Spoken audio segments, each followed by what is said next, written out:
This government meeting is brought to you by Eastworks and our local cable subscribers.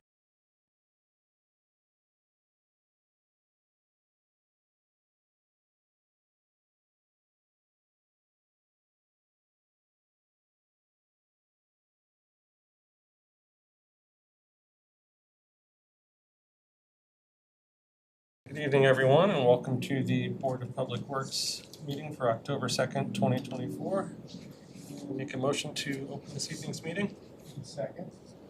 Thomas Malsberry? Yes. Steve Whitman? Yes. Leah Strode? Yes. All in favor? Motion carries. All right, item number 1 on our agenda is public speak. We don't have anyone joining us that wishes to speak to the board. Item number 2 is mayor speak. Mayor, do you have anything to address the board other than what's on the agenda? Or No, I just am very excited about this. wonderful.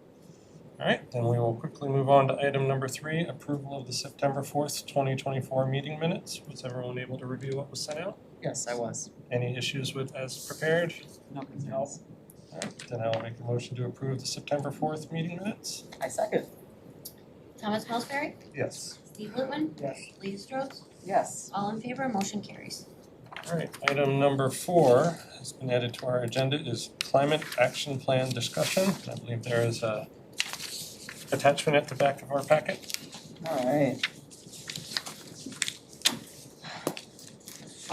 So as some of you are probably aware, the climate action plan was final version was published back in August. And there's a lot of great stuff in there. A lot of really exciting stuff, and I wanted to bring it to the board to kind of open the conversation, and make sure that it was something that was all kind of top of mind for everyone as we move forward and sort of carry out official actions as the Board of Public Works. I prepared this little spreadsheet really quickly and submitted it because I wanted to pull out all of the municipal actions, and then there's 2 R actions at the bottom. Those are, I believe, residential actions or resident actions, something like that. But there are a number of municipal actions where the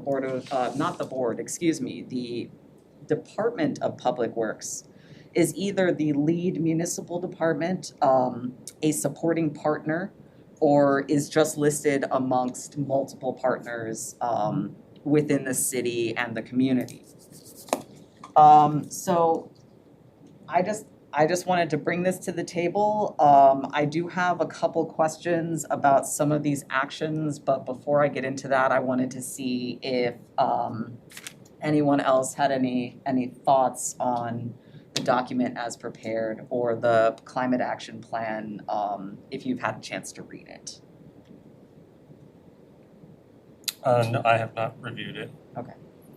So, Yeah, so there. Greg, were you involved in the preparation A little or? bit, it was handled mostly by the planning department.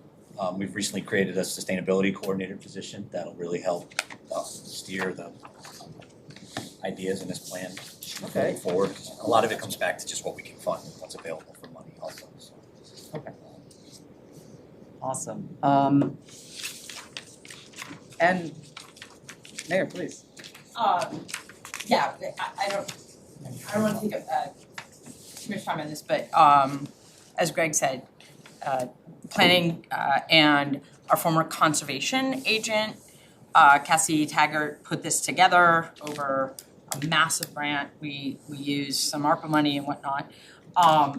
So the climate action plan, the entire climate action plan is actually now a model for the state.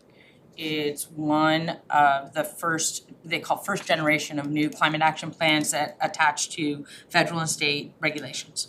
I didn't look at the packet before, so I didn't see this, but this is my guess. So when you're seeing these actions, some of them overlap with what we already had in our either capital improvement plan or our integrated stormwater management plan. And these, the climate, this is a preview, the climate related capital projects will be reflected in the capital improvement project plan. I need to share by September, so I'm behind. But will be done by November 1st, and a lot of these are prioritized in the next, between now and 2028. Funding sources from them, we have penciled in, for one, some of the expected federal money we think will shake up. Some of that federal money is best applied for by the state, and then as a group of probably Westhampton, Southampton, Easthampton, we would try to get a collaboration to get that done. Or it'll just be us going to a state or directly to federal. Weston and Sampson, who did the plan, is always happy to come back to a public meeting and talk about this and what they think about funding and why the things that were prioritized in this plan were. But I will say that the capital improvement plan, which I put forward, it's not a document that is voted on, but it's something that I basically plan to fund over 4 or 5 years. And almost all of them, I can think of 1 or 2 of them. So a lot of the projects are related to stuff that we know is gonna happen. This is a great example. That's attached to or connected to highway, engineering, DPW. I mean, when in doubt, just throw DPW in there. That's what happens on a lot of these. Yeah, I know. Always a supporting part. Yeah, Happy to do. but I guess and these projects that we're talking about on this piece of paper really do match up well with the bigger DPW projects and like the TIP program and hopefully something we can get done with wastewater, who knows. The $10 million authorization we got to do the outfall pipe over. So we worked really hard to climate action plan, integrated stormwater management plan, what we had done, rate increases for the smaller things. A lot of stuff was done in-house and then projecting out with federal and state expected pots of money to do this, where we would get the funding, including matches from enterprise or some CPA money or whatnot. So it's a very fluid document, but what's here is in the capital improvement plan.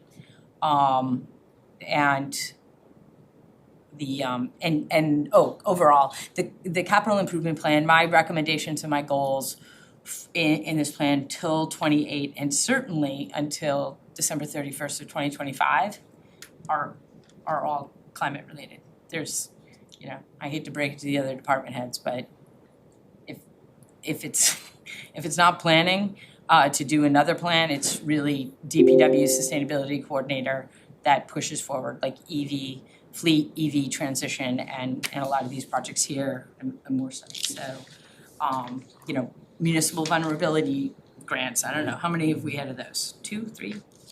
Well, technically we've had 19, 21, 22, 23, 24, so 5. So that's the precursor to this plan. I think it's one of the reasons why we got a little bit of money to get this plan done.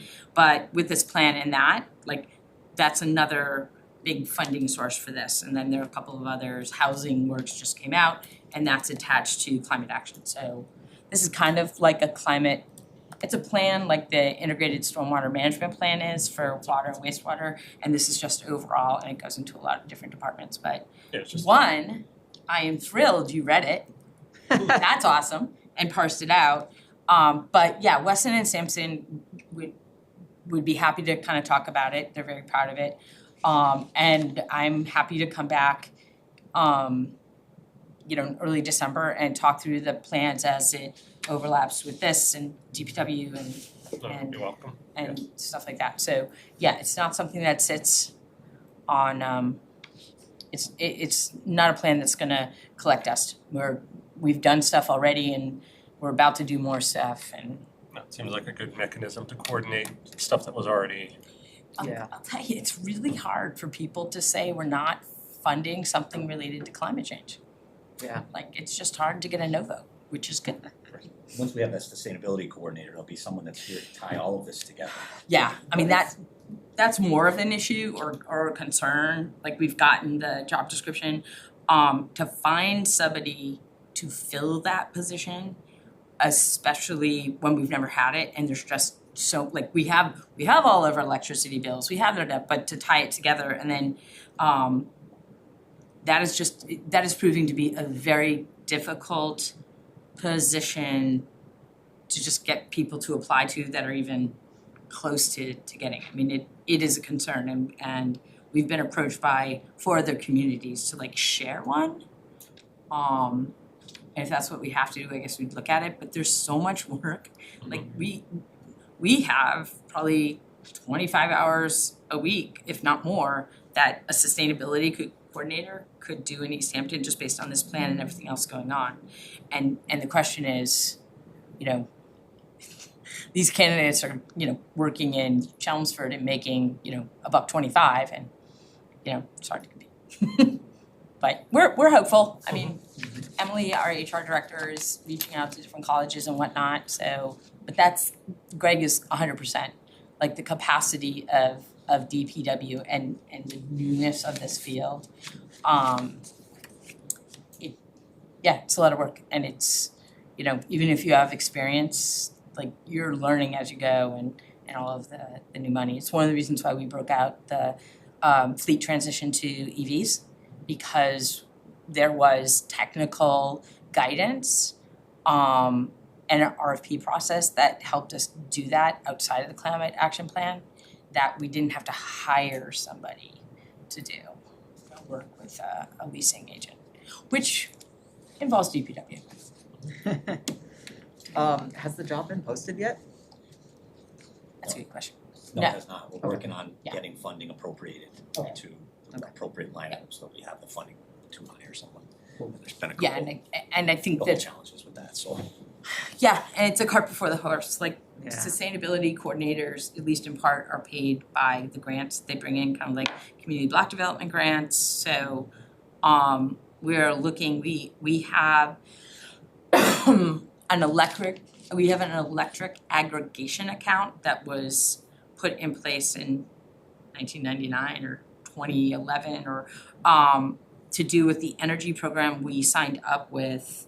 We were gonna do our own electric aggregation plan, decided not to back in 99, and then 2010 we didn't, 2011 we signed an aggregation agreement with what was the Hampshire County of Governments. Money comes into that still because of solar credits, and that account is framed as to fund energy program and everything related. So it's ancient language, but the attorney has said that includes modern day sustainability coordinator. So that account has enough money where we could fund a position wholly and in part for a year and a half to 2 years. With the hope that Kickstart, yeah. to get it started. And we have our own separate electric aggregation plan and there are adders onto that plan that can fund these positions. So we're just rolling out our electrical aggregation plan. There are no adders on it, which is like, here the rate, you can pay what you pay now.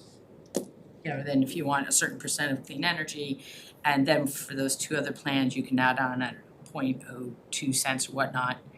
Adds up fast, and that could pay for a sustainability coordinator. So they're, you know, getting a new job description in a municipality, it's not quick. Did it though, it got through city council, that's all Yep. finished. Yep, it's a great, Weston and Sampson looked at it, so, and thought it was appropriate, and the state liked it, so. Yeah, we'll see some we'll see some action on these with the capital improvement projects in the next 2 years. But this really gets going when we get the sustainability coordinator. Totally.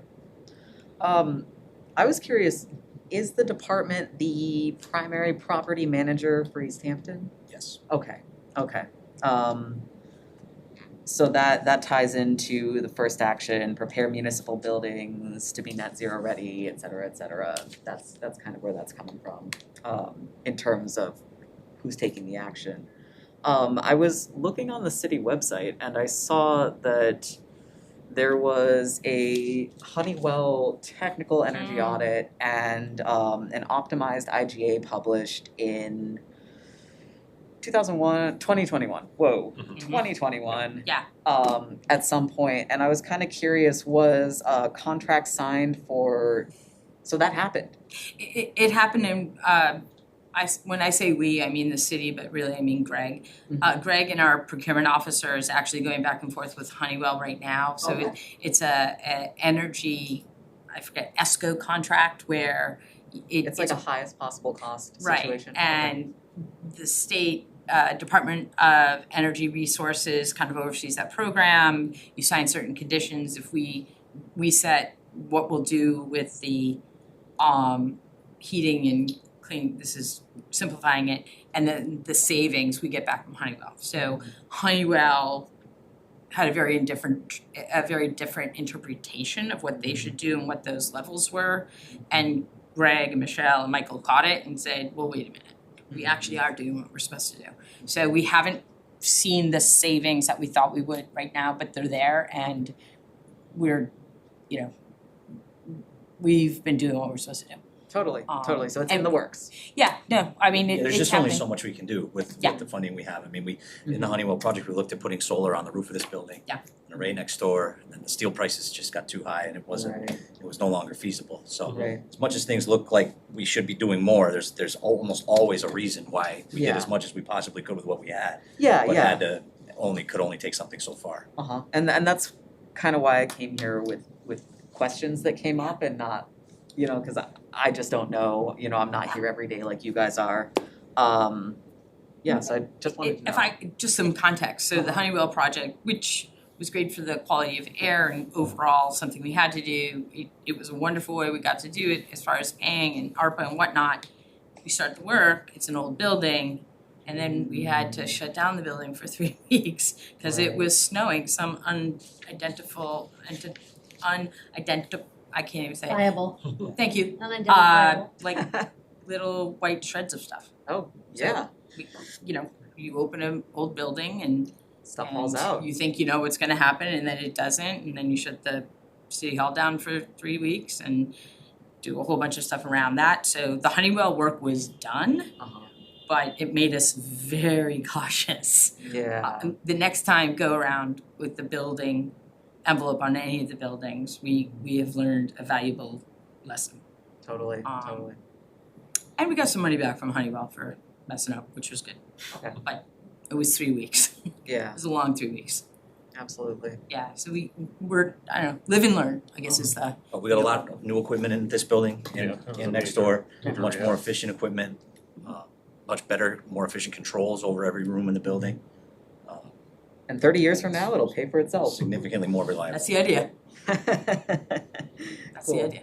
I did have one other question about the sidewalks. This is kind of related to what we're talking about today in the next item, and also the bike and pedestrian infrastructure improvements, complete streets, that sort of thing.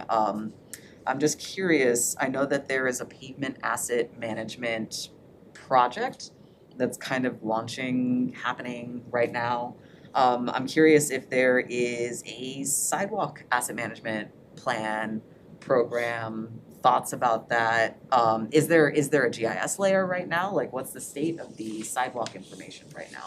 Well, we're gonna grab some sidewalk information in the pavement asset management plan that we're putting together. Okay.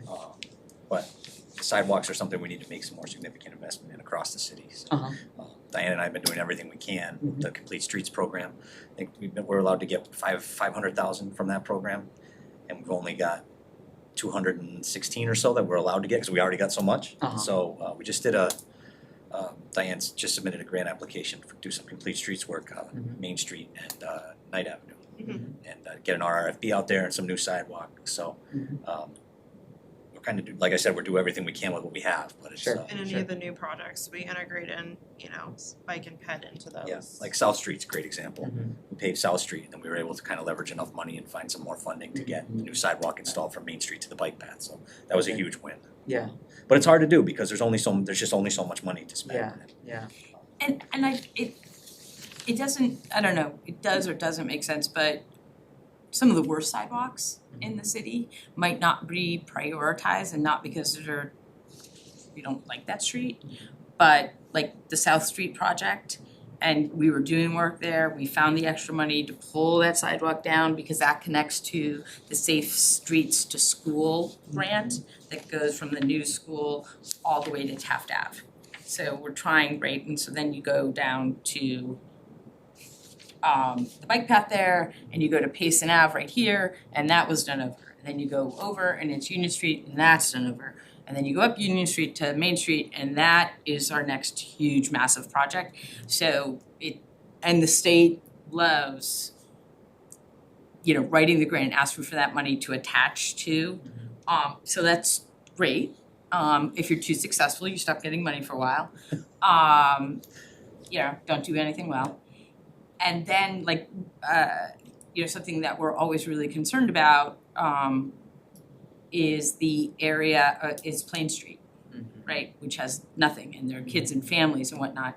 And that is a trick to get, the roads aren't in horrible condition, there's, You only have so much doesn't right meet of way to work with, and Yeah, if we're gonna so do sidewalk it's there, we have to look at all land of the takings. easements. So do we need a sidewalk out there really badly? We do. Yeah. Funding it is tough without letting some major roads not go paved. Then you run into grading and drainage issues too, Yeah, when you add sidewalk where it doesn't exist yet, so Obviously, right. it's not like just plop it. Right, because Up some you pavement have to on the- consider the stormwater, Exactly, you have to consider the yep, curbs. so- Okay, So yeah. it takes some design and all that, so. Would you consider a sidewalk on both sides of Plain Street or just one side? We'd have to look at it, it depends on, it's all a space issue, so. Yeah, so the condition of not having sidewalks is a serious concern in any sort of condition assessment that we might do for a sidewalk. Yeah, and so the pencil idea for that, Steve, would be, what I see is looking at 2020 census data and then some census data that's in between, maybe out of the COA, and see who lives on that street as far as age, being school aged and or over 55.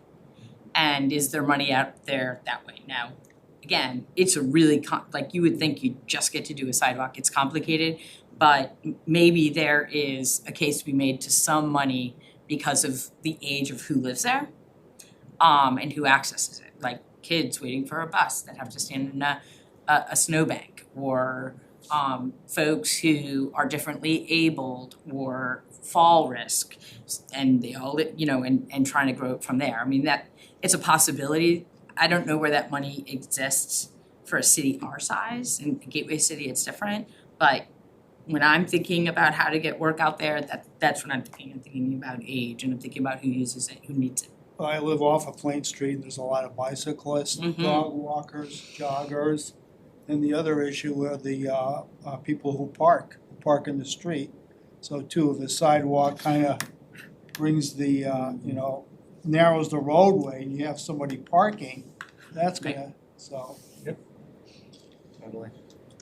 Yeah, I mean, that's a great example of very complicated DPW things, and yeah, I love complete street projects that we see around there, but I'll tell you, I cannot believe what we cannot choose in that design, so maybe Paul was at the end of one or two of those frustrating emails. I was like, why can't we do this?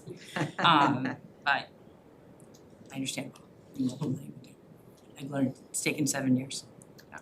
I guess the last thing I'll say on the sidewalks is if it would be helpful to the department, I have a lot of work experience collecting GIS data, specifically collecting sidewalk data, and specifically doing sidewalk condition assessments. If that's something that would be helpful, like I don't wanna offer anything that's not helpful, but if it would be helpful, that's something that I can work with the department to kind of figure out how to do. And I would be happy to do it, maybe not in a month, but over the course of a couple months. If the information would be helpful for grant applications, for just figuring it out, whatever could be needed, I think that's an area that I could really help with.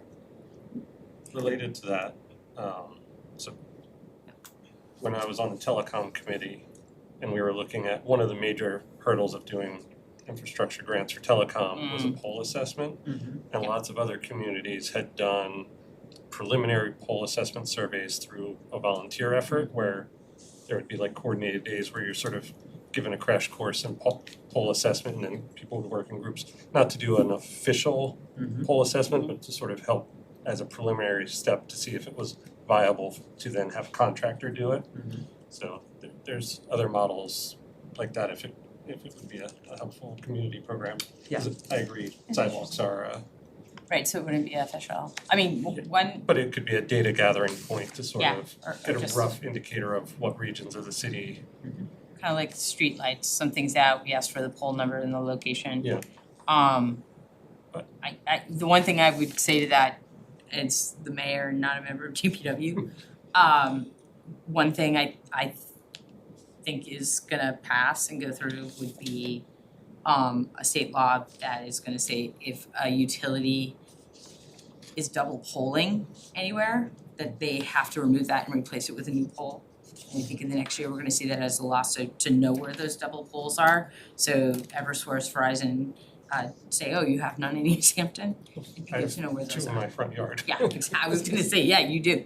Yeah, I have one, close. So if something like, that's fascinating. I would like to know about that, that kind of, what other communities have done, cause it could fuel money that I honestly, right now, DPW, as I look at their very red, tired eyes, we're down people, and I could not believe, I was so happy, but I could not believe Diane was gonna apply for another grant. I was like, awesome, because we, you apply for a grant and then we literally cross our fingers and say, it'd be okay if we didn't get all that money, because, not being able, seriously, Yeah, just a, like we're holding our breath for this fall. We're really excited about our housing works and our mass works, and it's key infrastructure, but it's a lot of work. it's just a lot of money to manage and to plan and design, and Paul will be able to put all of his relatives into braces for a very long time.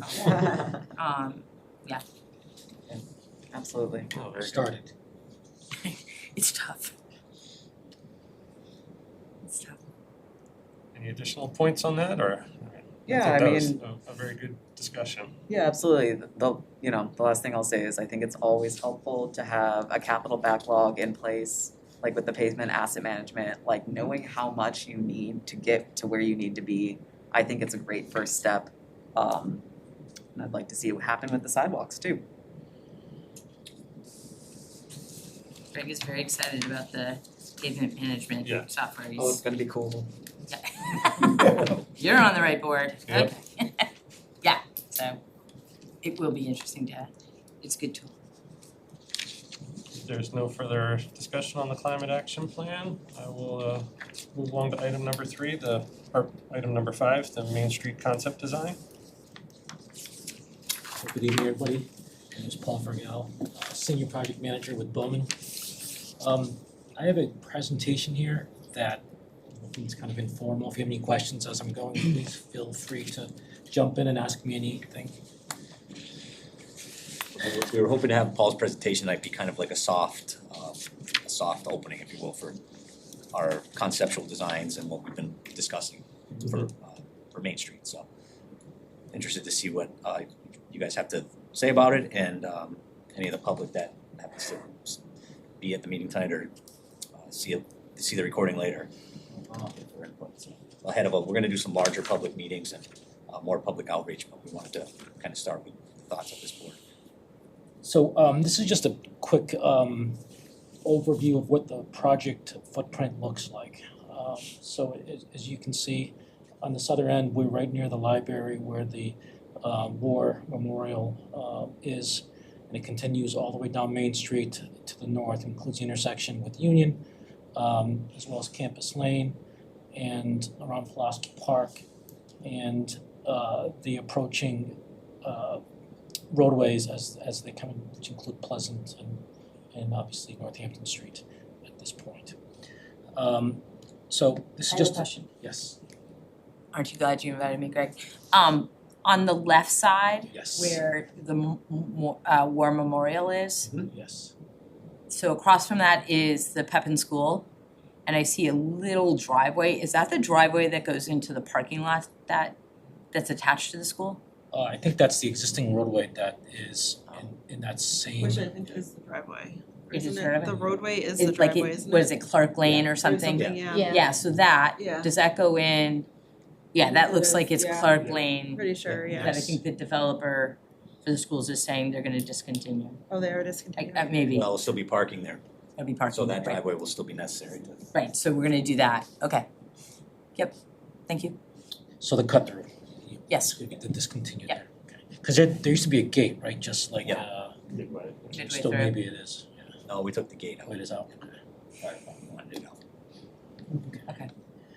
All right. So before I get into the presentation, oops, I'm having a hard time controlling this thing.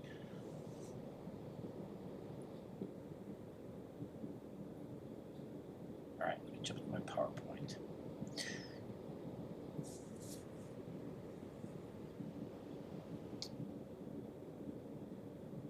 All right, so I identified what the overall footprint is of the project.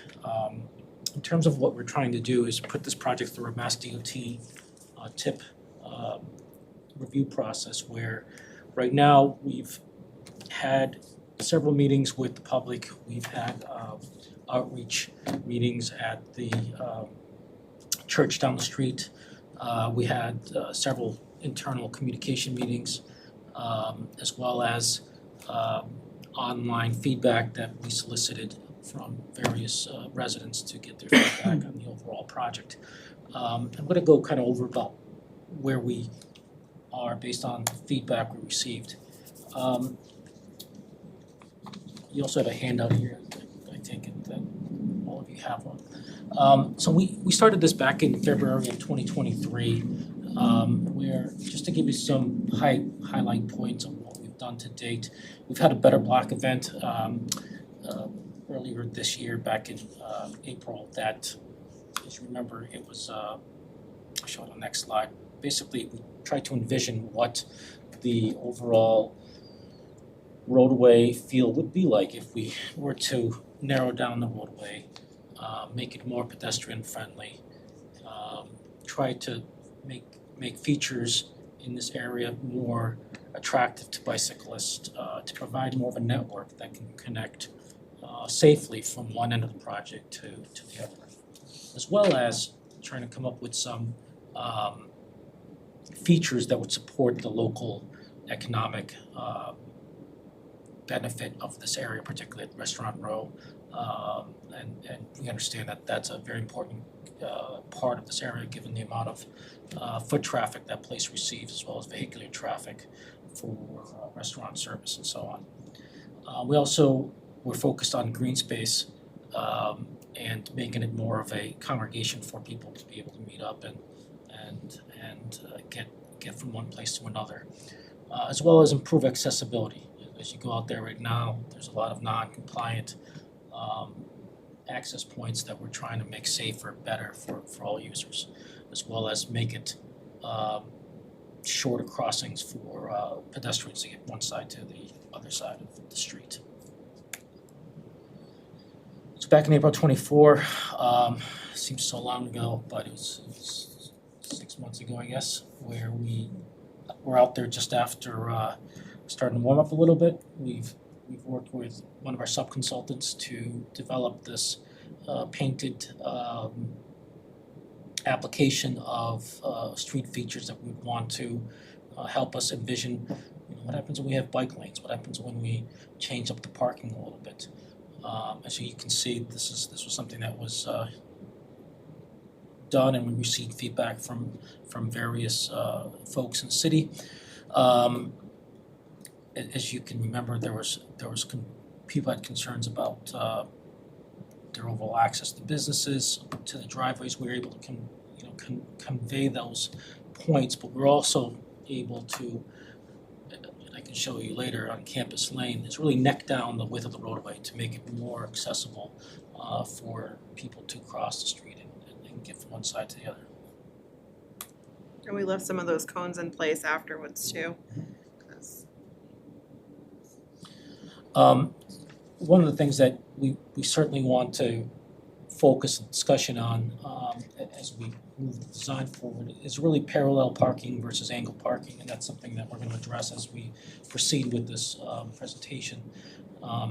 Obviously, there's a slew of angle parking that's on Main Street in terms of efficiency that provides the greatest density of space available for vehicles to park. On the flip side, there's parallel parking, which is debatable for some folks, easier to park versus angle parking in terms of pulling out. We're not going to do what Northampton proposed, what was it, 10, 15 years ago with the back-in movement, so that's clearly out of the consideration, but it was a fun time. So in this, so interestingly, when Shop Row wasn't so big vacant, and there were more actually businesses there, the parking was parallel. And I just wanna say that on the public record, that I understand now the difference, but many folks who lived here then smiled and said, you know, it was parallel parking and all of those stores were filled, and they were the newsroom, and there were Nightly's, which was a bar and whatnot. It was really an interesting perspective, so it was fewer, I don't know, I think an argument is to be made where, yes, parallel parking, we lose spaces, but that's what we used to have, and there were more businesses there. So for good, bad, or the other, I think that's an interesting concept, and then kind of a placeholder, and I had a question for you on this, is also around this general area, and Pepin School would be one of them.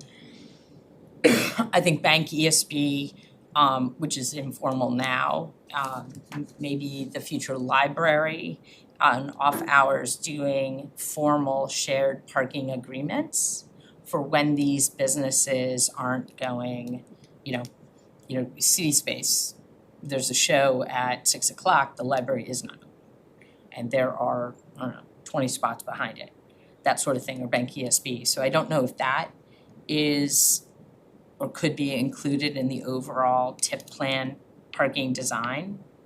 Because my understanding is if that were to happen, those agreements and any easements and all that, the city would take on the legal costs in those agreements, but could it be a consideration in this? Absolutely, I think that's something that could be certainly discussed in the parking discussions in terms of the offsets of potential mitigation opportunities that the city would provide utilizing the available surface lots.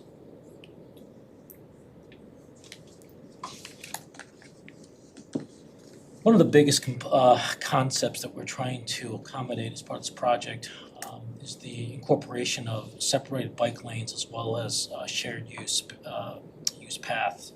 As you can see, they're all a little different. On the left side, you have a separated bike path. If you go to any bigger city on the at the eastern part of the state, you'll see, like for example, this picture here is in Somerville. I think it's in Inman Square. You'll see that there's some separated bike paths. You see an asphalt surface.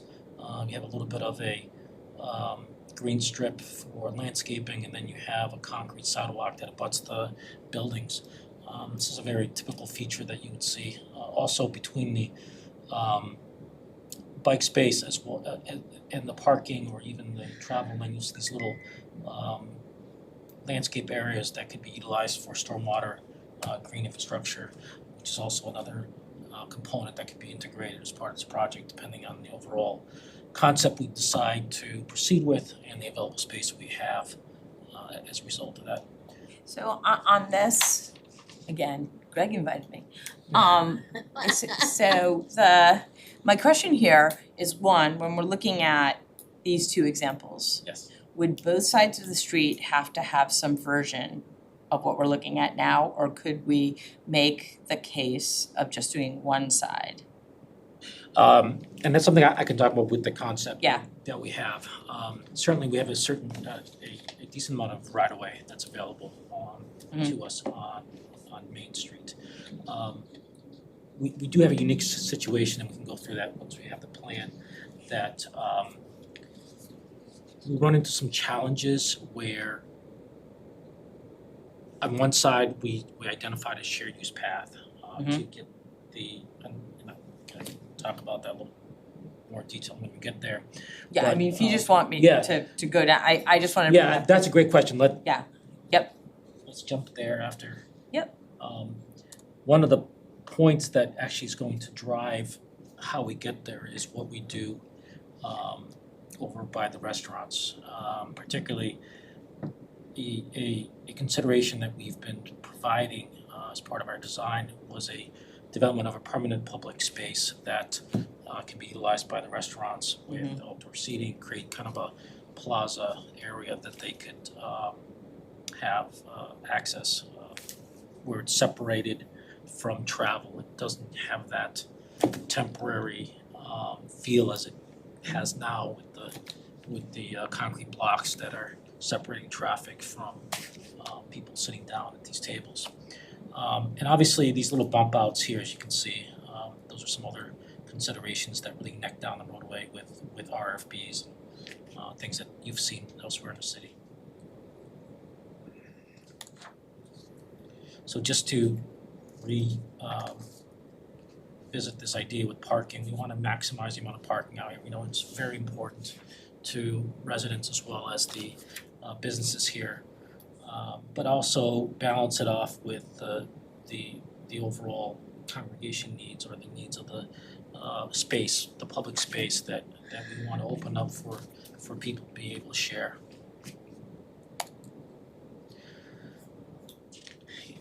This is kind of a concept that we were looking at last year that we started as one of the first opportunities is being able to close off the northbound side of the connection from Main Street over to Pleasant. You can kind of see this green space, a term that we utilize is park chaining. One of the feedback points that we received from people that utilize Pulaski Park in this area is that it's really hard to get to. It's isolated. You have a significant amount of traffic in either direction that's coming. Sometimes it's difficult to get there.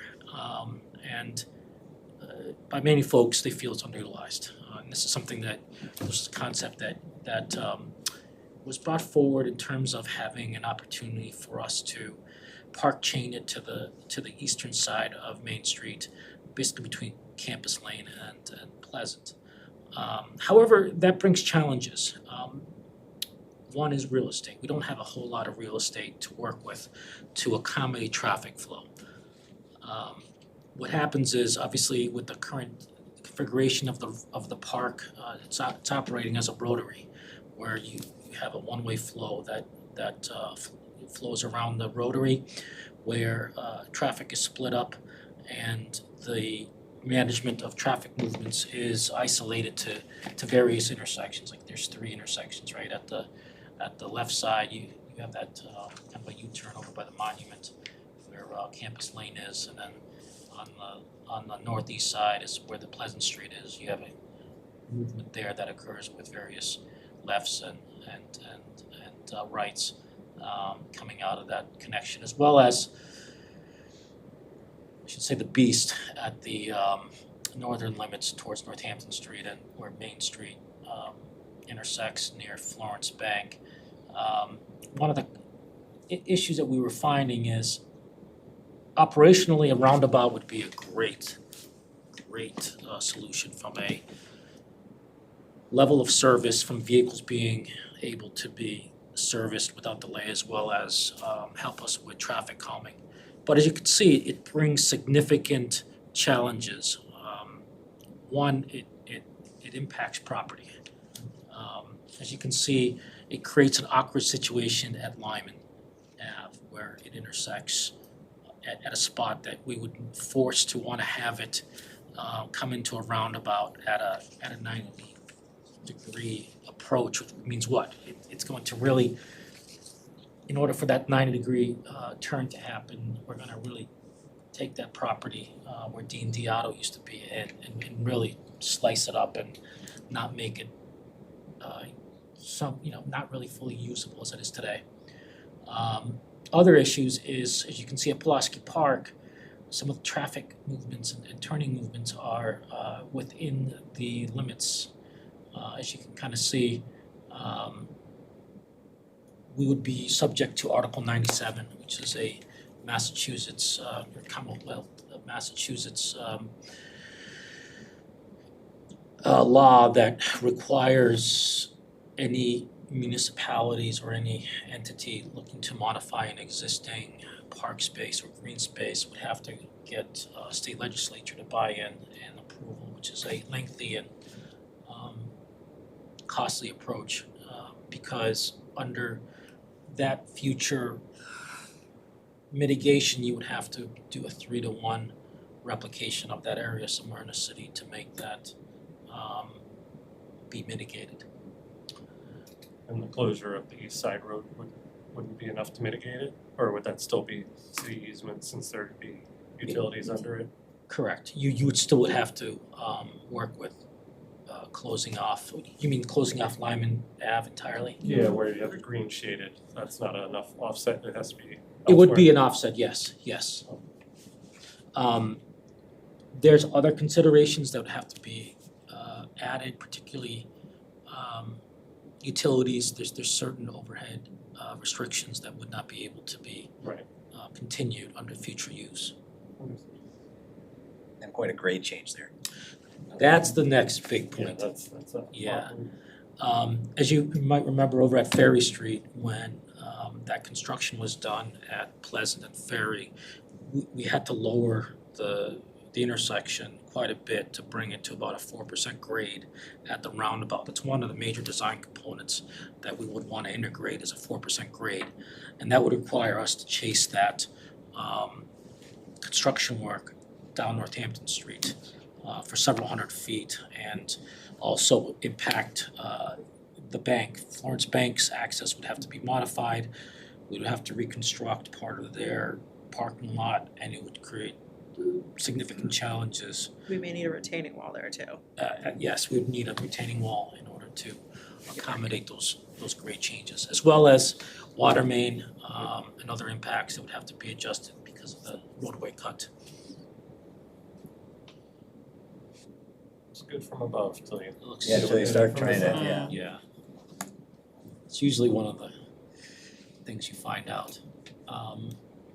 So we from the roundabout, we took a step back and we wondered what happens if we look at this project more of a calming approach, which respects the overall footprint of the park, respects most of the properties that are in this area with minimal impacts. There might be some sliver takings or easements that might be necessary in order to accommodate this overall concept that we're looking. But it gets us to 95% of what I think people are looking for, particularly enhanced safety, cutting down the pedestrian crossings, making defined vehicular movements for cars that want to get to Pleasant or cars that want to head north towards Northampton Street, as well as making it much easier to get to the park. So as you can see with this traffic calming concept, we've established several islands that allow pedestrians and bicyclists to cross this area in a very safe manner where we minimize the pavement width crossing. We bring pedestrians front and center to the driver's eye as they're crossing and make them quite visible. We also would enhance this with RFBs, the flashing beacons, and lighting as well to really augment those features to enhance pedestrian accessibility in this area. So this is a concept that we've came up with, which is very similar to what's out there today, but it's better defined and it provides some features that accommodate not only the pedestrians and bicyclists, but vehicular traffic as well as bigger trucks and fire department apparatus that could move around. That's something that we've coordinated with the city department to make sure, city fire department to make sure that their vehicles can safely maneuver around here. It's gonna be easier for me if I can stand up. Just point out some design features that we're adding. You see these brick red aprons, similar to what you have in the roundabout. It's a mountable paved area that a bigger truck is going to be able to turn around, and its trailing wheels will mount it and be able to turn. However, it really constricts the width and doesn't make it too appealing for vehicular traffic, passenger car traffic to want to get on there. So it really confines that. So we would expect to have one here. We have some of those at Ferry too. Yes, So. very good. I'm a big fan of them. Truck drivers usually aren't, but sometimes they have load shifts, but it's a new reality that they have to deal with. We also have one here for vehicular trucks taking a left turn here. Similar story in this area here. So here at this, between Campus Lane and then Bank ESB, their driveway, this is kind of an interesting concept that we've came up with where we know that we still have to provide this left-hand turn movement. And for heavier vehicles, particularly if there's we don't think there's gonna be that many trucks coming down Northampton Street to come down the Pleasant, because they'll come down O'Neill and ultimately down to Love Field. So we don't think that's the Preferred route. preferred route. It's more as a backup route for vehicles that we would be expecting to accommodate. So what we did was we created this little apron area where these vehicles can actually mount this turn curved area, raised curved area, and come around here and then go down to Pleasant Street to make that movement. We also created, we understand parking is very important.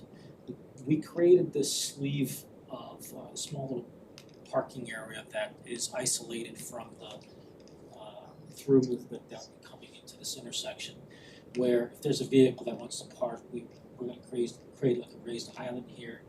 Vehicle can sneak in and be able to park here without interacting with the vehicular movements up here.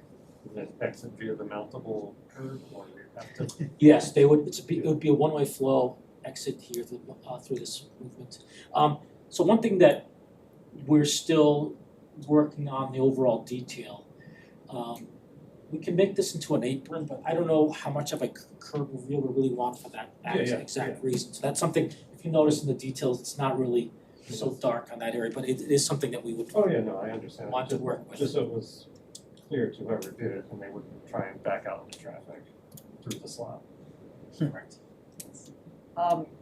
Quick question about these bike lanes. They appear to be the separated bike lanes that, you know, you showed the picture in Somerville.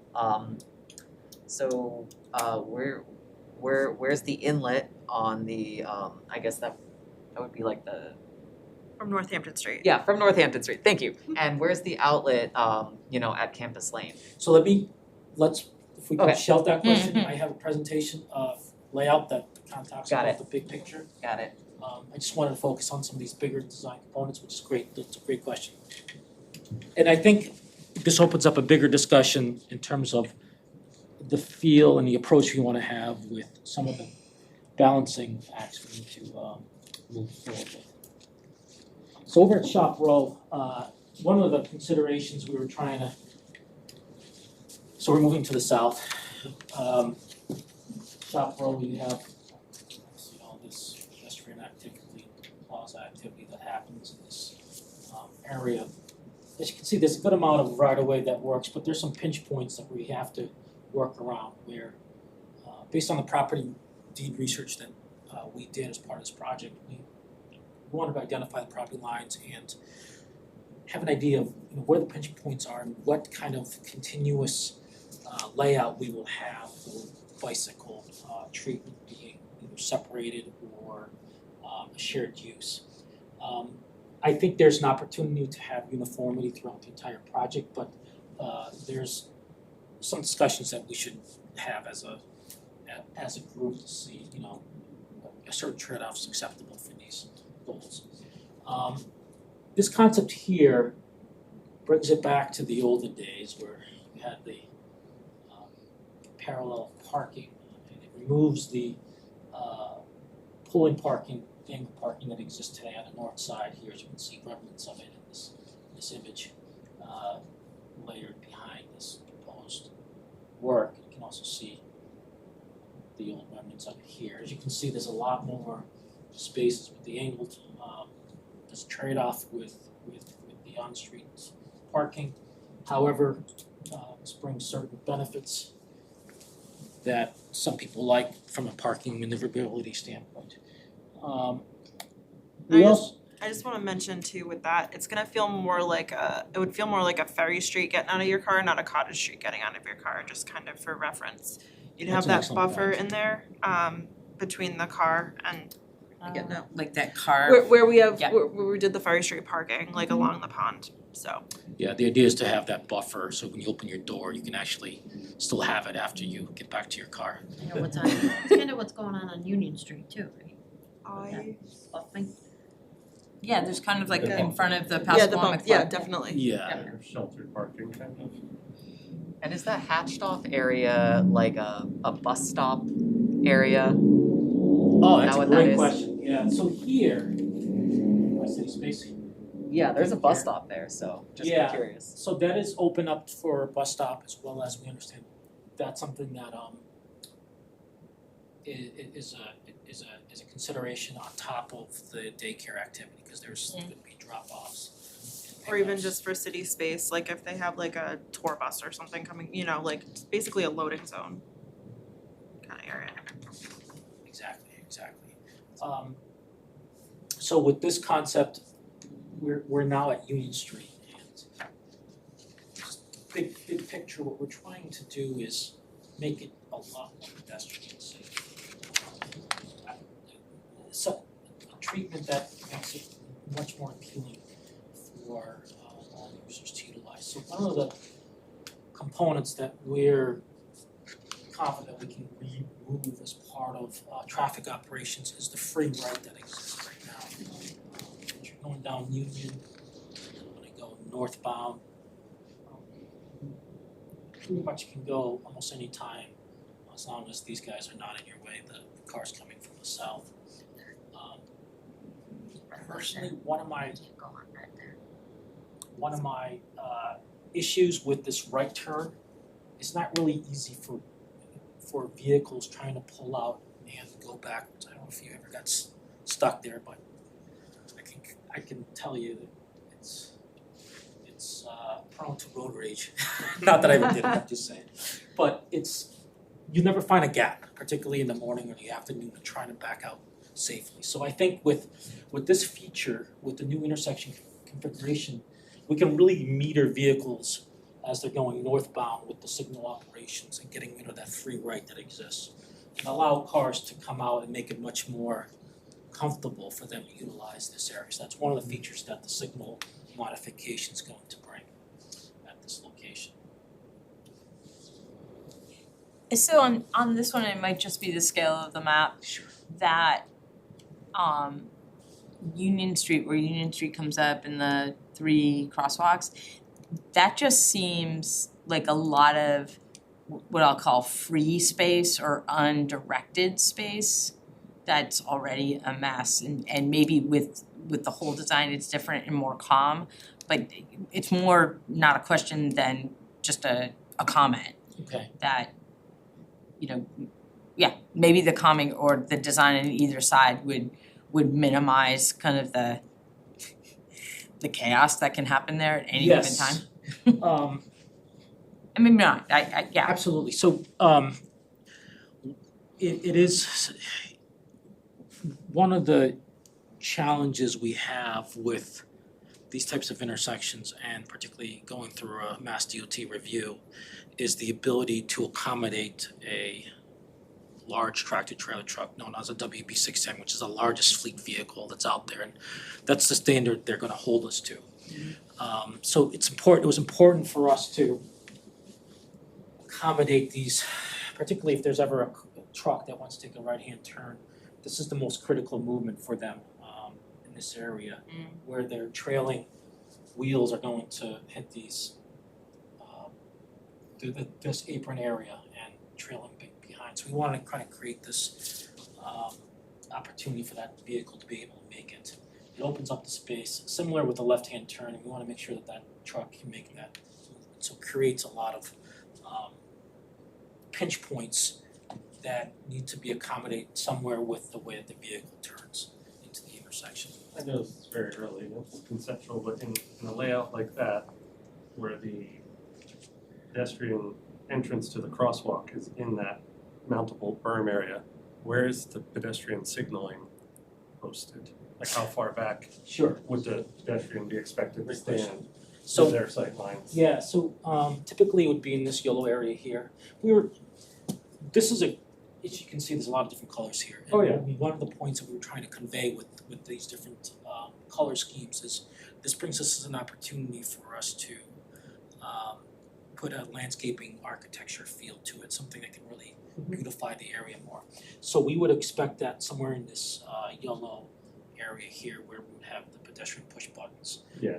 to cross, similar to here as well.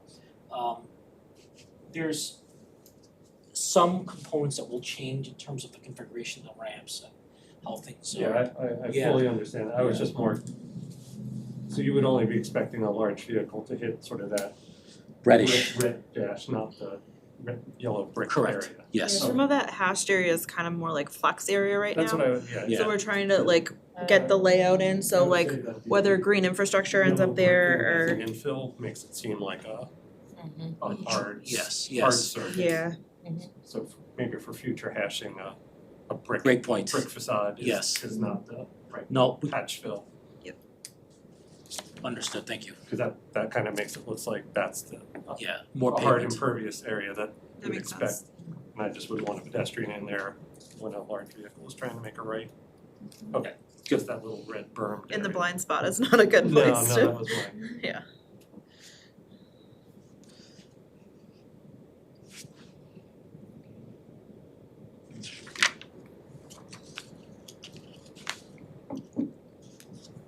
All right.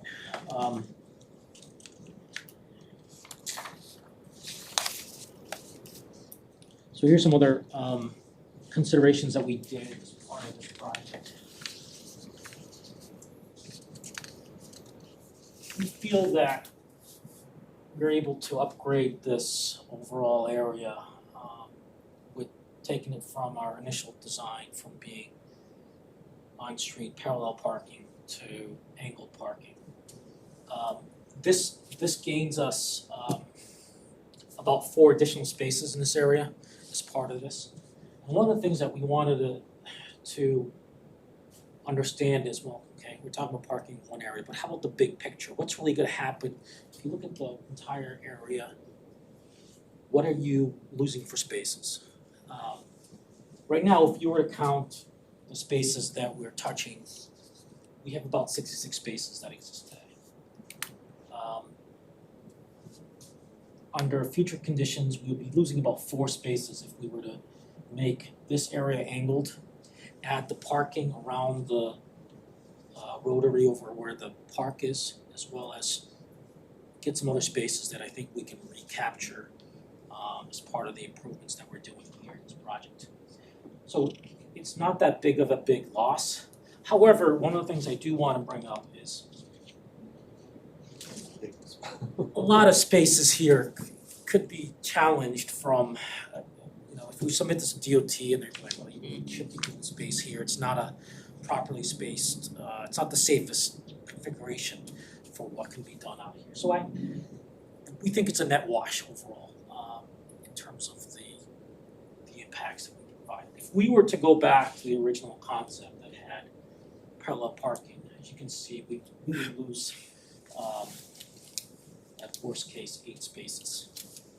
So it is something that that could be traded off and augmented or mitigated with the future library relocation if that was to happen, as well as any parking sharing that might be agreed upon.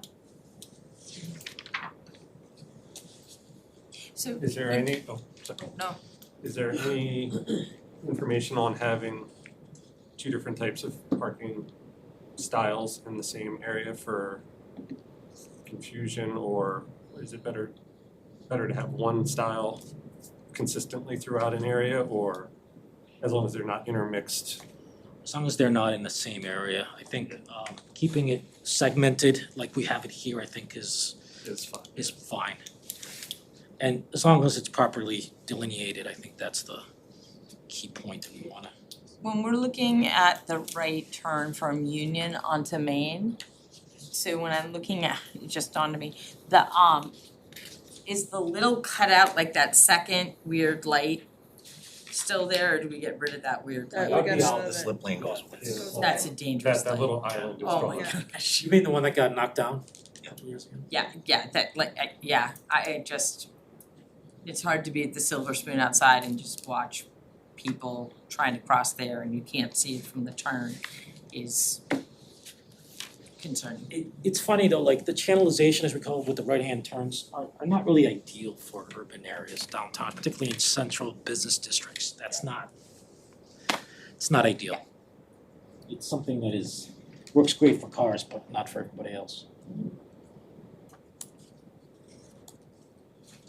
So down at Park and Main, one of the design features that we added, which a few things to talk about. We know that under future conditions, DOT would not allow us to maintain this Y configuration. In their opinion, this would be a no-go. It's probably one of the worst traffic safety conditions that might arise, particularly with an unsignalized control that's there now as a yield. As you're driving, you know it's It's a major blind It's spot not issue the- there. best left turn looking sight line that you have. And as you get older, I can tell you my neck's hurts looking left sometimes. So with this concept, what we've worked with is the ability to bring this as more of a T intersection. It's more of a modern design. It actually makes it easier for pedestrians to cross at all the corners of this intersection. Granted, it's a T. We can make it happen on Main Street on this side as well as this side. One other consideration that I'm going to say it's up in the air, but it's something that as a city, I think we have an ability to guide the design and make an argument for one way or another, is the signalization. This meets, if you look at the raw numbers of this intersection, it meets the warrant for signal of an intersection. For you guys that might be familiar with the overall warrants, there's 8 warrants that the state has, or the federal government has, that the state follows. Warrant 1, which is the biggest one, which is the 8-hour warrant, which looks at approach volumes coming in from Maine, as well as Park, and plots them versus certain thresholds. If we have a period of any 8 hours out of the day, and that warrant's satisfied, it makes a very good case for a signal to be put in. Doesn't mean you have to put one in, but it's something that is certainly a good argument for putting one in. So, the argument, just thinking ahead here, so this design and the exercise we're doing now and what started is based on like traffic count or whatnot as is. Yes. Yes. It does not consider, I don't know, 20 new home units that come out of Pepin School. There you go. Alright, so just sketching this So let's out. build that, let's even unfold that even Yeah. more. So 20 units on a daily basis, you're looking at about 200 more trips, right? Usually it's 10 trips per car per day. Oh. Yeah. It's not a big number, but it's something to add. However, I think it's gonna change the dynamic of traffic demand in the area, because right now, the vast majority of cars coming off of Park, I would say 95% of them are taking a right. So I would imagine maybe with the redevelopment for housing here, that might introduce a lot more lefts than what's happening. Yeah. They should be using biggies, but okay. That direction. Or yeah. 90. Alright, so just to play, and I'm gonna correct the 29. So actually between Pepin and Center, that's 2/3 of the 69 units right now that's before us, right? So I would assume maybe not that the Center school building, you're gonna go the other way down what's Clark Lane now, and which could be an issue. But you're really talking about whatever 2/3 of 69 is. So my question is, if we weren't doing this and I was Arch Builders who have the school project, I would be asking the city for a MassWorks right here to mitigate traffic. And I am wondering if we are proactive and say, oh, Paul, this is what we should do. Can that signalization be covered in the tip? Yes. Eliminates the MassWorks, okay, just thinking. And I mean, I'm not saying the MassWorks grant solution would be this. Right. But I'm just thinking for the city going forward, the local match for this it's big dollars. Right. For us, and then you get a MassWorks and that's great dollars, but it's also a local match. If we could, kind of like what we did with the roundabout at the school, we were able to get the roundabout and the school money. I'm just thinking that way here. I mean, understanding it's early, but We also don't wanna touch this intersection right after we've touched this intersection too, so which would be No, beneficial yeah. to like Coordinate look it, forward, yeah. To, As be opposed to like do proactive. this and then like 5 years later, like have to add a signal to it, and if this tip was on, I mean, it originally was 27, it's probably 28 or 29 now, which would time with, if everything goes well, would time with those buildings being redone. Cause I we think that's just, a good parallel track. yeah, I mean, it's, everything things can go, I don't know. A lot of moving parts. I guess it's just something to park in the back, but I was, just wondering. One of the things that I think we can make a greater point to satisfy our need for signal here is this redevelopment. The added trips that I think are gonna be ideal, and it makes more of a case.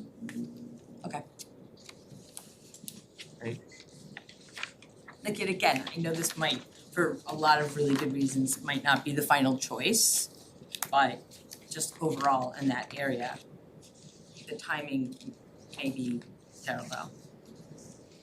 Could, So this schedule was, it's a little old, but just to give you a perspective of where we are, I know we're talking about 28, here we're showing 27. I think if I was to put money on realistically where we are right now and getting feedback from Mass DOT, we're probably tail end of 27 at best, in terms of construction, buckets in the ground, starting to excavate. But just to go over where we are, we had several community meetings back in 23. We had the tactical urbanism, which was the team block or gutter block event that we had back in the spring of this year. Right now, we're here. We're in the process of developing a concept, soliciting feedback from city officials and other folks to help us develop a preferred alternative.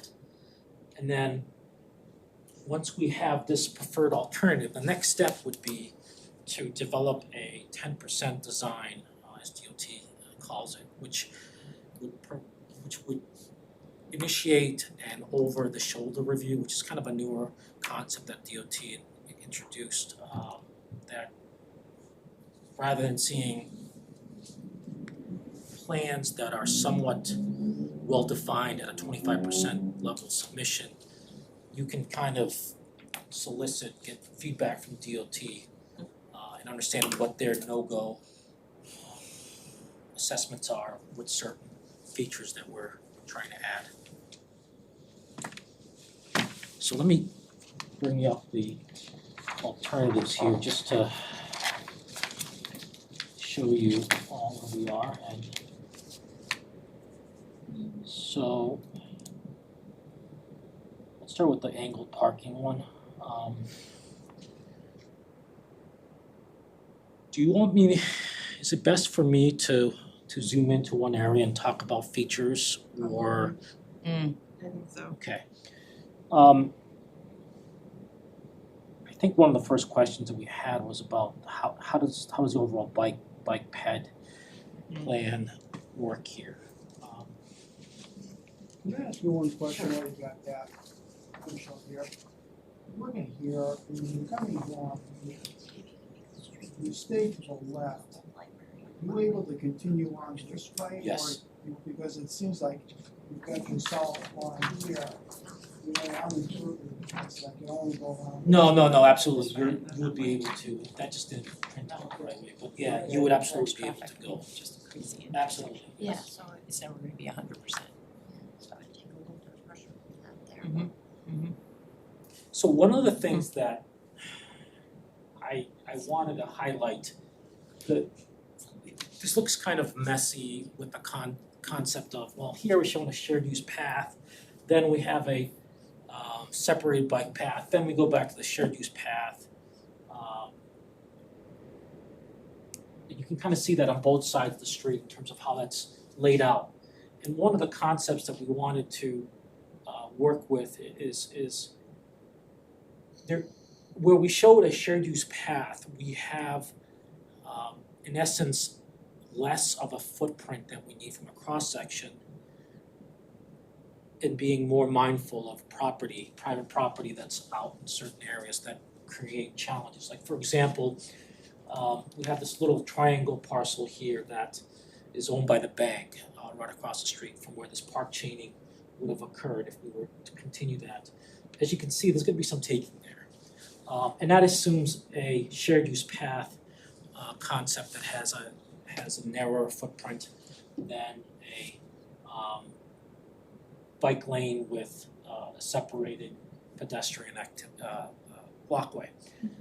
So what I'm trying to hopefully solicit from the group here is a discussion and feedback on the overall connectivity as it reflects to where we want to really pursue land takings to accommodate one theme from a separated bike path or a shared use bike path to see, okay, is this a no-go? Do we want to, you know what, let's provide the best potential pedestrian and bicycle movement feature here with the shared use path or a separated facility. If we do a separated bike path on this side of Main Street, well, it looks like it's gonna work really well here, but then you get to a point where it starts to narrow down and we don't have that width. So that means that down here at the church, we would have to have a little sliver, maybe 2 feet or so of their property would have to be purchased by the city as part of a future project improvement. Similar would happen down here at this park area here. As you can see, our widths are a little challenging for that. Is it the end of the world in front of the bank? No, I think that's sort of useless space, but that's something that would happen. We also would envision this over at the Mechanic Hall site as well. Even with whatever we do in this area, we would envision some land taking on this side for that to happen. On the west side, you're coming in, is it doable? Yes. As you can see, there's enough width, but at some point we need to transition from a sidewalk area or a bike lane that might be tying in under future conditions. I know that Diane, the future state project on Route 10. It doesn't come quite this far though, Correct. so. We're working on that. We're trying to get a connection, but we have to get this in front of DOT first. Correct. Cause there is a Northampton Street project, DOT project, cause that is a DOT road Yes. at that point, so. So what I'm trying to say in a very roundabout way is, I think we can make, if the city feels that a separated bikeway is very important, and then we can have a dedicated pedestrian way for pedestrians, well, we can make that happen here. It's pretty easy on this section from Florence Bank all the way down towards the intersection with Union, and then we can cross and have a shared use path. The idea is to start with at the very minimum, and I apologize for using the shared use path as a bare minimum, but from a bikeway standpoint, that's something that I think this project has the opportunity to install at the very least. So we would start with the shared use path that's on the east side. We don't need to have one on the west side. I think, Mira, that was one of your questions earlier. If we provide this shared use path here, then we don't have to provide anything on this side. So this is where the shared use path comes in terms of DOT's satisfies their complete streets initiative is having a shared use path on this side. So that's a very other important point to add to what I was saying earlier. However, if we do a shared use path, if we do a separated path on this side, we need to have a reciprocal bike lane on the other side.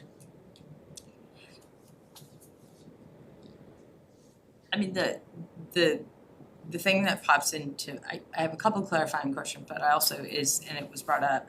So when I'm looking at that and it's going down towards West Street, the most logical place to put sidewalk or any of that is actually on the other side of the street. Because you've got the multi-use path that we did with MassWorks for the River Valley Co-op, and then it kind of ends. And then you've got Tasty Top and whatnot, and I'm, then that sidewalk, it just seems, whether there's space or not, like ignoring all that, to be on the other side of the street. And so in my mind, you would go over the bridge, you come up the hill, and you've got the bike path or what's the bike path, multi-use path that goes down Pleasant Street, right? Because there's an obvious, I guess that's, I don't know if it doesn't sound like there's a clean, simple answer here. No. But, and I appreciate as few takings as possible, because that road process was brutal, the right-of-way taking. I mean, I guess that, I just.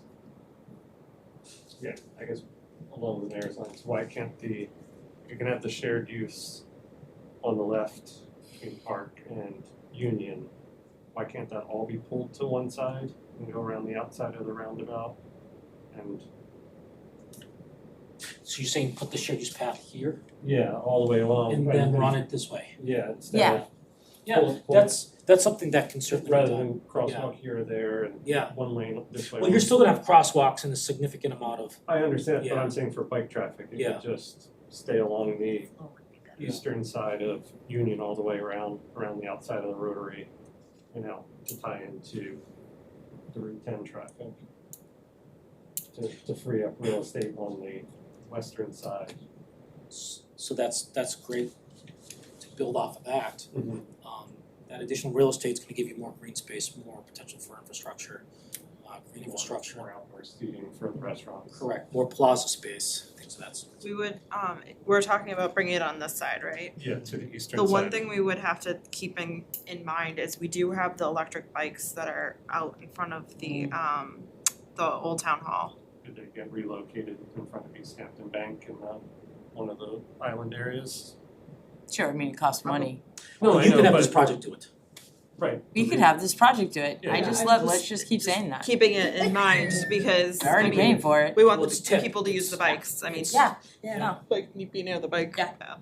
It just seems like a lot of real estate is used up by splitting the bike path into dedicated aisles on both sides of the road. yeah, you can Yeah. move Where it. it's not then connected at both Inflow's a lot ends. There's not like It's two-way not a clean bike way, traffic all the way down. Yeah. You're splitting it at Yeah. this point where you have your most critical use of space. I mean, it is, I mean, with the bike, if the bike station was put on that side of the road and a larger look at this area to move that bike station, it's more connected to the one, like I'm just thinking how people would take a bike here and you go up on that side of the street, and then for Pleasant Street, if we did, there would need to be a crossing, but you're still on the right side of the street. There's a couple of crosswalks to get to the next bike station behind the mills, and there is a plan to put a bike station at Pleasant Green, like where that part, I mean, it's far off, but like that would, There's that area right across from the church in front of yeah. the old bank that will be the library, or potentially a library. There's buffer island where you have your angled parking pulled out. It would be right along the use path then. Is that a shared use path in front of Big E as well? Yes. Okay. Yeah. And so how does that connect with what's going on Union Street right now? So you have a shared lane that I think the markings terminate somewhere on High Street. Okay. And Which is maybe where the project ends, Okay. for Union Street. And so there's just a swerve onto the Yeah. shared use path?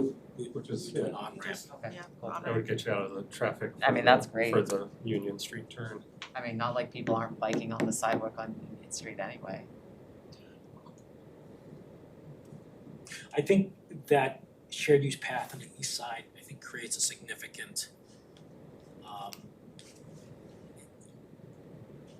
allows us to rethink how we want to utilize this plaza area for the local users. Yeah, I mean, I would be in favor of the bike lane if there was a larger infrastructure that was connecting to at either end, but it seems kind of orphaned here unless there is a larger plan to take it out and then out towards. Right, in the section of Main Street going towards Southampton, like from that section to South and Main, like it's not on any priority list to do anything. So it would just hang out, if it's on that side, it would just kind of hang out there, right? I mean, you would have to cross or Crosswalk. whatnot, yeah.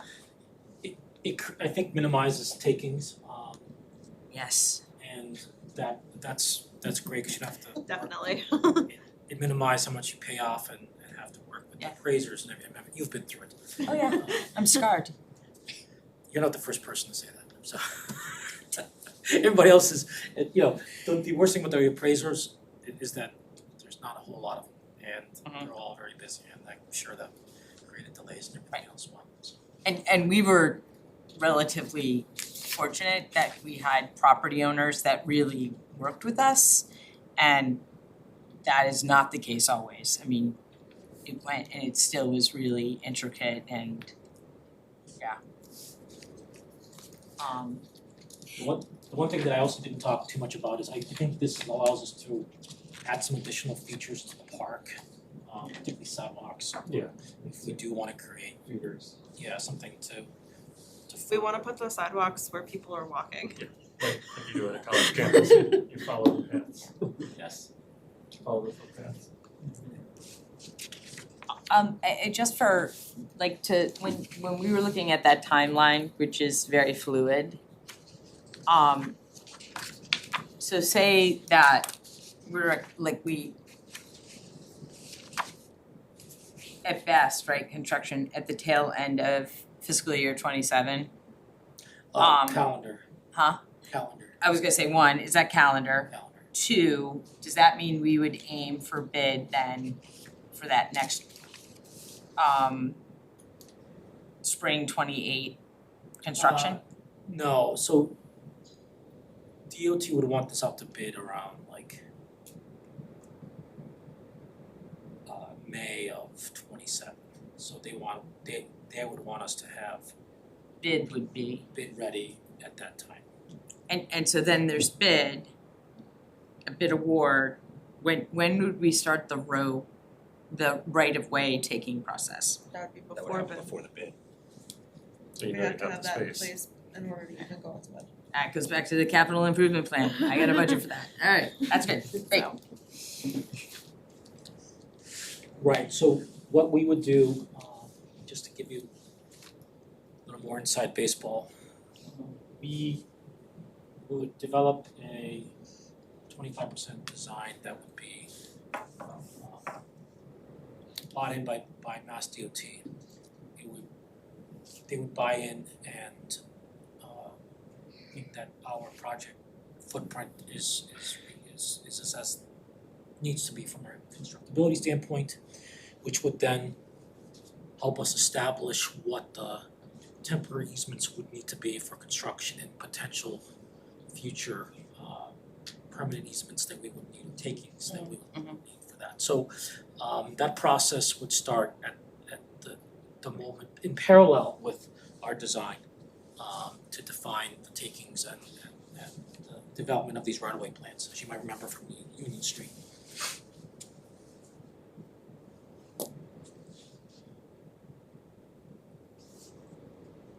So one other consideration to think about, and just to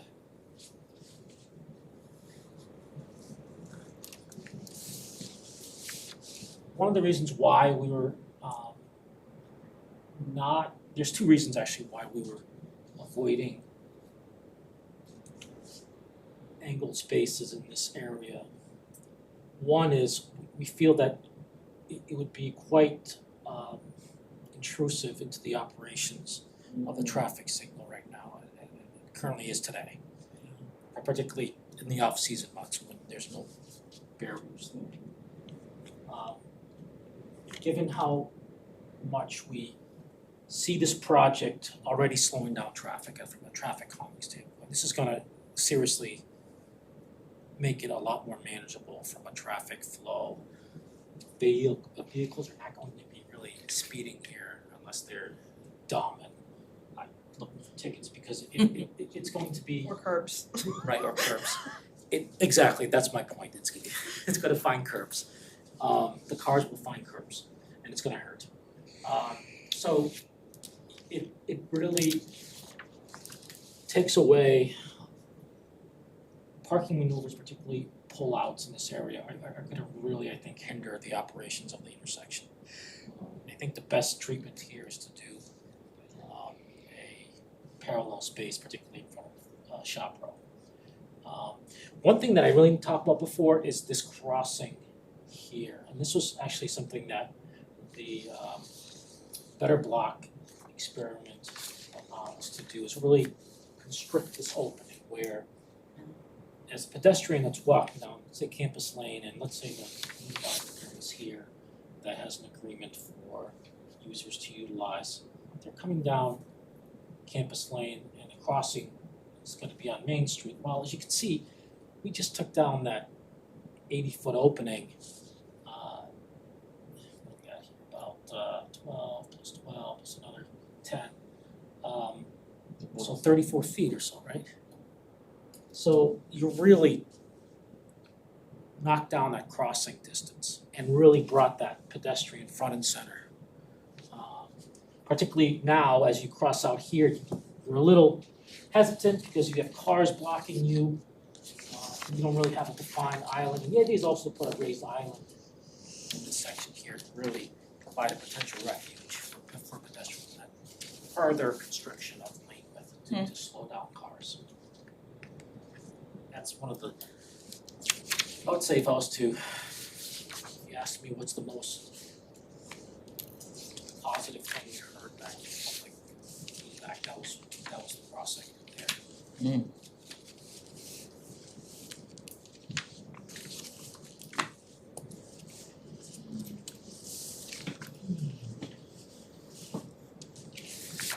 Do you want me to hit any other design components here, or? No, I think that's a very good overview. Yeah. A good discussion. Any specific questions on anything that was addressed or?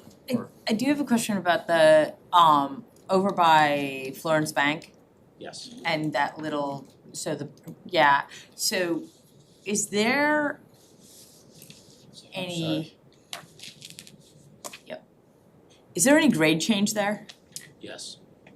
So we're gonna smooth that out a little. I'm just thinking of cars coming up and it's icy or you're coming Yes. around. So, The okay, approach, yeah. yeah, the approach is different. Okay. Yeah. Great question. So, for some reason, have you ever driven down, what's that, 7 that goes into Pittsfield from, or even in Lee for that matter, where there's like, part of the sidewalk is 5 feet. Oh, yeah, in Pittsfield, yeah. Yeah, so there's a lot of that, not that this is gonna be that much dramatic, but I envision that we're probably gonna need maybe a small retaining wall, maybe on this side, because the grades, we do wanna lower this elevation a little bit, which means we're gonna lower this elevation a little bit, because we wanna make this crossing into this island ADA compliant. And that's one of the design considerations that we're gonna see definitely in this side, particularly in this corner. That hasn't been graded out yet, but that's something that obviously we are paying attention to. Great question.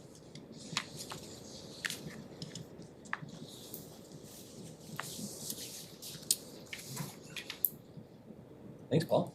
Very much. That was Yeah, great presentation. Good dry run. When's the next time we see like the next iteration of this?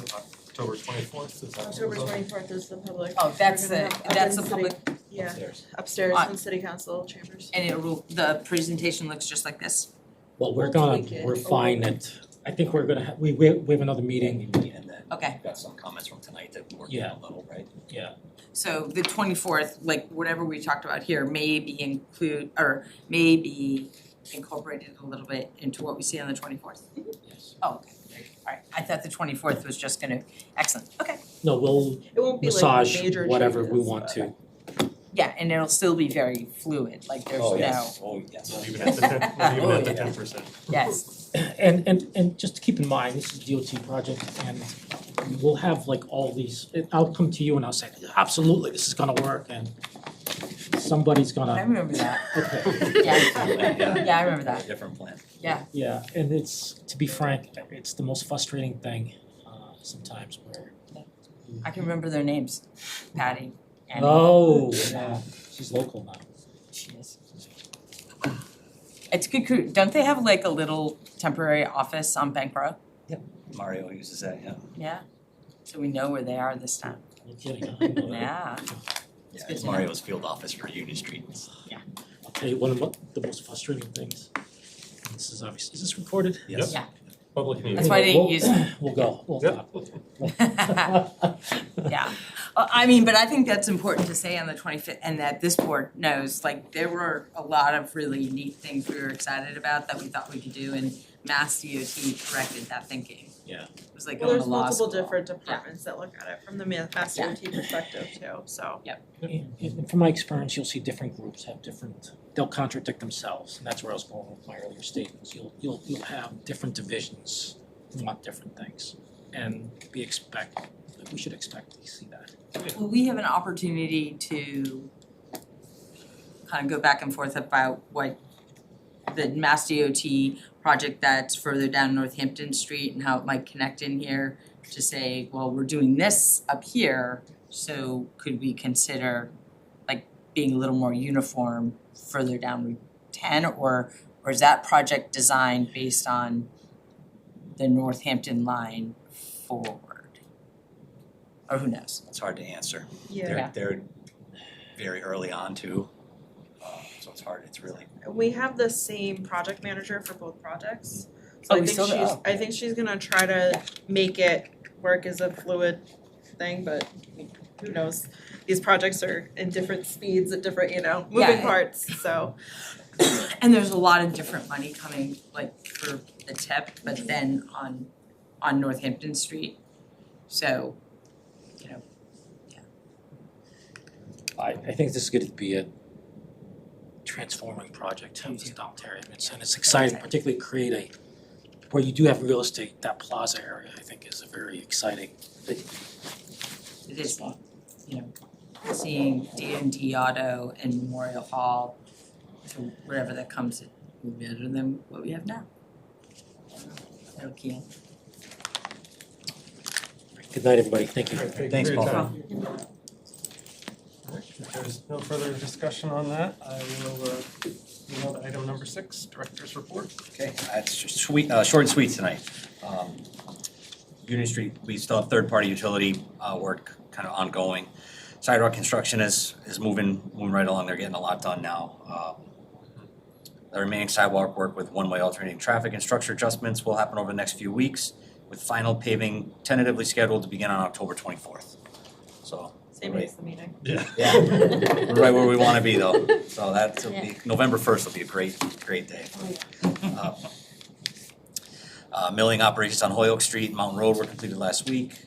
We'd do some minor drainage repairs on Holyoke Street, and structure adjustments are now underway throughout the project.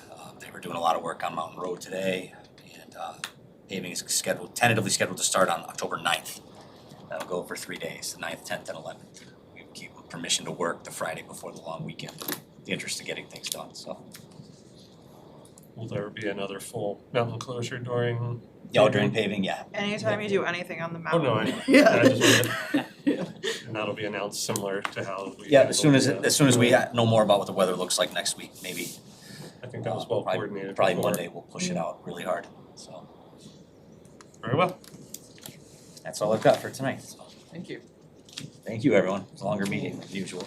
Any questions for Greg or anything else we've discussed this evening?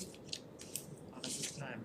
All right, well then I thank everyone for their time, and I'll make a motion to adjourn this evening's meeting. Second? Double seconds. Double second. Ready for dinner. Thomas Mulsberry, Yes. Steve Litwin, Yes. Leah Strode, Yes. all in favor, motion carries. Next board meeting is October 16th.